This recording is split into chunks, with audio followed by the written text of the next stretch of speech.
পিঠা আর একটা বানাইতে আছি। একলা লোক, সাতটা সাতটা আটটা বানাইছি। আর বেশি বানিয়ে লাভ নাই, একা তো। এই যে, আর আমার নাতি একটা দিতে হবে। এটা কিরম হইলো, বেশি হয়ে গেল ফিরেনগে, বেশি ফিরেনগে হয়ে গেছে। প্রিয় দর্শক, ভাতটা একটু বড় হয়ে গেছে।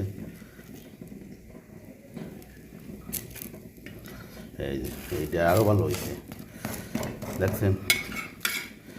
পিঠা বানাবেন কোনরকম জানেন? আটা গলবেন, গুলকে চিনি দেবেন, হালকা একটু নুন দেবেন, তারপর একটু কালো জিরে দেবেন, একটু জিরে দেবেন, তারপর তৈলের পর দিয়ে আস্তে হালকা জাল দেবেন। হালকা জাল দিলে পিঠা হয়ে যাবে। উঠাইতেও ভালো, হালকা একটু তেল দেবেন, দেখবেন খুব সুন্দর উঠছে, খুব সুন্দর হবে। এই পরিবেশনা করবেন, পিঠা বানাবেন, বিদেশে মন চায় বানাবেন, বানাইয়েই খাবেন, অসুবিধা নেই। এই যে পিঠা বানাইছি, আর একটু এখন সব কাটা একসাথে দিয়া একটু বাড়িতে রাখবো।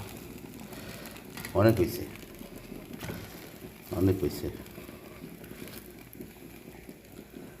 অনেক হয়েছে। একা লোক এতগুলো লাগে না, তারপরও এই যে এইখানে আবার আরও আছে। পিঠা খুব সুন্দর হয়েছে, এটা উঠাইতে। এই যে